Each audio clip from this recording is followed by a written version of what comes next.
Imagine que o mundo econômico não é uma biblioteca organizada, onde cada país escolhe livremente o sistema que prefere. A realidade é bem mais complexa, sangrenta e cheia de contradições. Alguns sistemas nasceram de revoluções violentas, outros de colapsos brutais. E a maioria das pessoas vive sob regras econômicas que nunca votaram para existir. O mais perturbador é perceber que cada sistema promete liberdade, promete justiça, promete prosperidade, mas na prática, todos carregam seus próprios fantasmas, suas próprias vítimas e seus próprios beneficiários invisíveis. E o mais cruel de tudo é que quase ninguém explica isso com honestidade. Crescemos ouvindo que existe um modelo certo e outros errados, quando na verdade cada sistema econômico é apenas uma forma diferente de organizar poder, escassez e desigualdade. Talvez seja por isso que tanta gente vive confusa sobre política e economia, defende posições sem entender suas consequências reais, ataca sistemas sem conhecer suas origens e acredita em promessas que a história já provou serem impossíveis. A sensação constante é de estar perdido em um debate onde todo mundo grita, mas ninguém esclarece. Antes de defender ou atacar qualquer modelo, existe uma pergunta fundamental que quase ninguém faz. Você realmente entende como cada sistema funciona na prática, além dos slogans e das bandeiras? Sem essa resposta, qualquer opinião vira apenas repetição vazia. Argumentos que fazem sentido para uns podem ser ingênuos ou até perigosos quando ignoram a realidade histórica. É justamente por isso que entender os sistemas econômicos não é um exercício ideológico, e sim de consciência. Se ao longo deste conteúdo você perceber que essas explicações ajudam a organizar sua visão sobre como o mundo realmente funciona, vale a pena se inscrever no canal. Aqui a proposta não é empurrar uma agenda política ou vender utopias, mas oferecer clareza. E clareza, quando o assunto é economia, já muda conversas, decisões e a forma como você enxerga as notícias. Vamos começar pelo feudalismo. O sistema que dominou a Europa por quase 1000 anos. Esse não era apenas um modelo econômico, era uma prisão social. A estrutura era simples e brutal. Nobres controlavam as terras, servos trabalhavam essas terras em troca de proteção, e a igreja legitimava toda essa hierarquia como vontade divina. Mobilidade social era praticamente inexistente. Se você nascesse camponês, morreria camponês. Seus filhos também, e os filhos deles. O trabalho era obrigatório, a liberdade era uma ilusão, e questionar essa ordem podia custar sua vida. Não havia salário, não havia escolha, não havia futuro diferente. Apenas sobrevivência dentro de uma estrutura rígida que beneficiava pouquíssimos e explorava a maioria absoluta. Um passo adiante na história surge o mercantilismo, que dominou entre os séculos XV e XVIII. Aqui o jogo mudou completamente. As nações perceberam que riqueza não vinha apenas da terra, mas do comércio, do ouro, da prata e do controle de rotas marítimas. O Estado passou a intervir pesadamente na economia. Monopólios foram criados, colônias foram exploradas sem piedade e guerras comerciais se tornaram comuns. O mercantilismo criou impérios poderosos, mas às custas de genocídios, escravidão em massa e exploração colonial que devastou continentes inteiros. A riqueza de algumas nações europeias foi literalmente construída sobre o sangue e o trabalho forçado de milhões de africanos, asiáticos e povos originários das Américas. Então, no final do século XVIII, acontece uma ruptura filosófica e prática. Nasce o capitalismo, e com ele uma promessa sedutora: liberdade individual, livre mercado, propriedade privada e competição como motor do progresso. Adam Smith falava de uma mão invisível que organizaria tudo naturalmente. A ideia era simples. Se cada pessoa buscar seu próprio interesse, o mercado se autorregula e todos prosperam. Na teoria, é elegante. Na prática, o capitalismo gerou uma explosão de inovação, riqueza e desenvolvimento tecnológico sem precedentes. Mas também criou desigualdades monstruosas, crises cíclicas brutais, exploração de trabalhadores em condições desumanas e destruição ambiental em escala industrial. O capitalismo nunca foi um bloco único. Ele evoluiu, se adaptou e gerou variações. O capitalismo laissez-faire, por exemplo, defendia a interferência mínima do Estado. deixar o mercado completamente livre para se autorregular.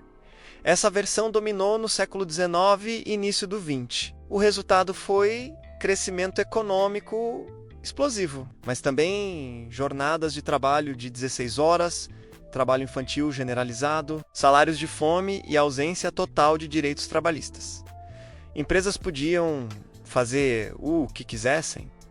O Estado só observava e, quando crises aconteciam, os mais pobres eram esmagados sem nenhuma rede de proteção. Diante desse cenário brutal, surge o socialismo como resposta direta. Pensadores como Karl Marx olharam para o capitalismo e viram um sistema fundamentalmente injusto. Para eles, a propriedade privada dos meios de produção criava uma classe de exploradores e outra de explorados. A solução proposta era radical: abolir a propriedade privada, coletivizar os meios de produção e distribuir riqueza de forma planejada e igualitária. O socialismo prometia acabar com a exploração, eliminar as classes sociais e criar uma sociedade justa. Mas quando foi implementado em larga escala, enfrentou problemas devastadores. Planejamento centralizado gerou ineficiência crônica, falta de inovação e burocracias sufocantes. Em muitos casos, liberdades individuais foram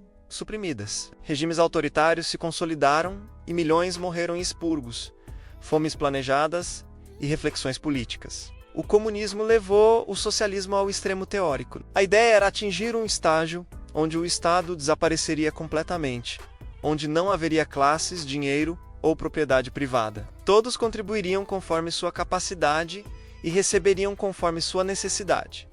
Uma utopia perfeita no papel, mas na prática, nenhum país comunista jamais atingiu esse estágio. O que aconteceu foi o oposto: estados hipertrofiados, controle total sobre a vida das pessoas, censura, vigilância, repressão brutal e estagnação econômica. A promessa de liberdade total virou aprisionamento absoluto. Países como a União Soviética, China maoísta, Camboja de Pol Pot e Coreia do Norte se tornaram exemplos trágicos de como ideais nobres podem gerar pesadelos reais. Diante dos excessos, tanto do capitalismo selvagem quanto do socialismo autoritário, surge o capitalismo social, também chamado de social-democracia. Essa foi a tentativa de pegar o melhor dos dois mundos, manter o livre mercado, a propriedade privada e a competição, mas com forte presença do Estado garantindo direitos trabalhistas, saúde pública,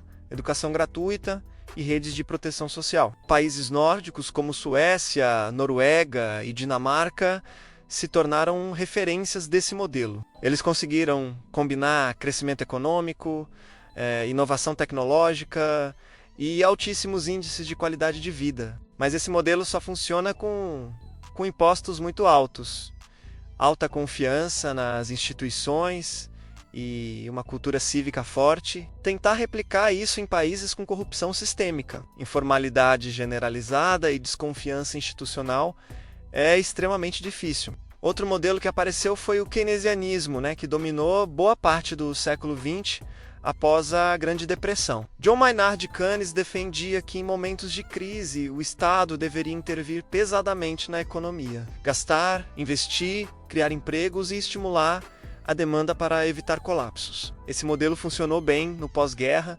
ajudando a reconstruir economias destroçadas, mas nas décadas seguintes gerou problemas como inflação alta, déficits públicos crescentes e descontrole fiscal. Foi aí que o neoliberalismo ganhou força nos anos 80. O neoliberalismo foi uma resposta conservadora ao keynesianismo. Líderes como Ronald Reagan e Margaret Thatcher defenderam redução drástica do Estado, privatizações em massa, desregulamentação de mercados e cortes em programas sociais. A promessa era eficiência, crescimento e liberdade econômica. De fato, houve crescimento em alguns setores e países, mas também houve aumento brutal de desigualdade, precarização do trabalho, crises financeiras recorrentes e enfraquecimento de serviços públicos essenciais. O neoliberalismo beneficiou principalmente grandes corporações e elites financeiras, enquanto a classe média e os mais pobres viram seus direitos e segurança econômica